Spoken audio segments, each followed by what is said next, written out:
Psaume 134, pour la fête de nuit. Vous tous bénissez le Seigneur, vous qui servez le Seigneur, qui veillez dans la maison du Seigneur au long des nuits. Levez les mains vers le sanctuaire et bénissez le Seigneur. Que le Seigneur te bénisse de Sion, lui qui a fait le ciel et la terre. Le psaume 134 est le dernier des 15 cantiques des montées. Les exégèses s'accordent pour reconnaître un texte liturgique composé de deux éléments. Une demande, verset 102, une demande et une réponse. Mais que sont les interlocuteurs et quand ils sont échangés ces propos? Il s'agit peut-être de l'invitatoire qui marquait le début de la prière nocturne des Lévites du temple. Il y assurait une sorte d'adoration perpétuelle. Sur les traits de ces Lévites, on a cru pouvoir découvrir les assidim qui passaient la nuit en exercice de piété. Le psaume 134 n'était-il pas plutôt chanté lors de la cérémonie nocturne qui ouvrait la semaine de la fête des tentes? On l'a cru. D'autres exégèses préfèrent y voir le dialogue qu'entretenaient les Lévites lors de la réveille de la garde du temple. Le groupe partant exhortait le groupe arrivant à bien s'acquitter de la tâche. Chacune des hypothèses que nous venons de formuler à ces partisans, mais en voici une nouvelle qui passe pour la plus probable. Le psaume 134 est le au revoir des pèlerins. Le verset 1 et 2 rapporte les paroles qu'il adresse au personnel du temple. Le verset 3 nous transmet la bénédiction des prêtres. Ainsi interprété, le psaume peut être une prière individuelle, pré-exilienne qui aurait été insérée dans la liturgie des pèlerins après l'exil. Cette division en deux parties indique déjà les grandes lignes de la structure qui illustre le tableau suivant. Première partie, verset 1 et 2. Invitation adressée aux prêtres. Qui sont-ils? Où résident-ils? Le but de l'invitation, le lever les mains vers le ciel, bénir le Seigneur. Quand la nuit. Deuxième partie, verset 3. La bénédiction. Qui bénit? Où réside-t-il? Qui bénit-il? Cantique des montées. Première partie, verset 1 et 2. L'invitation aux prêtres. Qui sont-ils? L'invitation s'adresse aux prêtres du temple. Mais ils sont vus comme les serviteurs du Seigneur. Ce titre met l'accent sur le service cultuel.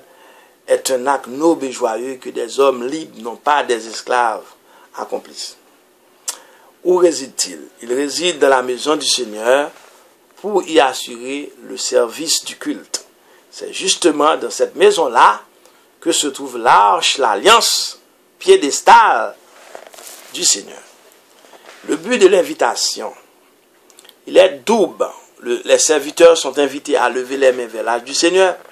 Ce geste rituel geste un pont entre le ciel et la terre. En outre, les serviteurs sont invités à bénir le Seigneur, versets 1 et 2. Quand la nuit, toute la nuit, en effet, il y a quelqu'un qui prie au temple. En plus des Lévites qui assurent la garde du sanctuaire, on voit les fidèles qui se soumettent au rite de l'incubation sacrée. Verset 3, la bénédiction. Qui bénit? C'est le Seigneur, créateur du ciel et de la terre, qui bénit les pèlerins par l'intermédiaire des prêtres. Où réside-t-il? Ce Dieu tout-puissant réside sur la colline de Sion où descend la bénédiction.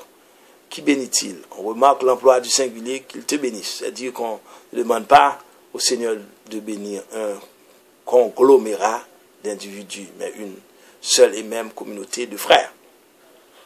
Le psaume 134 confirme que ce que nous avons dit à maintes reprises depuis notre introduction au psaume 8, Israël préfère la louange, la bénédiction à l'action de grâce. Cette précision nous vient d'une meilleure connaissance de la mentalité de la langue hébraïque. Ainsi, le verbe bénir peut être pris en deux sens différents. Quand notre psaume invite les serviteurs du temple à bénir le Seigneur, versets 1 et 2, les exhorte à chanter ses louanges. Par contre, quand il demande au Seigneur de bénir les pèlerins, verset 3, il sollicite pour l'effusion des grâces divines. L'étude des psaumes des pèlerins, 120 à 134, se termine ici. En guise de conclusion, nous annonçons la parution prochaine d'un nouveau livre, le psaume, les psaumes et le Coran, qui mettent, plutôt c'est pour une autre fois. De toute façon, et ainsi le verbe béni peut être pris en deux sens différents. Quand notre psaume invite les serviteurs du temple à bénir le Seigneur, verset 1 et 2, il exhorte à chanter ses louanges. Par contre, quand il demande au Seigneur de bénir les pèlerins, verset 3, il sollicite pour l'effusion des grâces divines. Que Dieu vous bénisse. À très bientôt pour le psaume 135.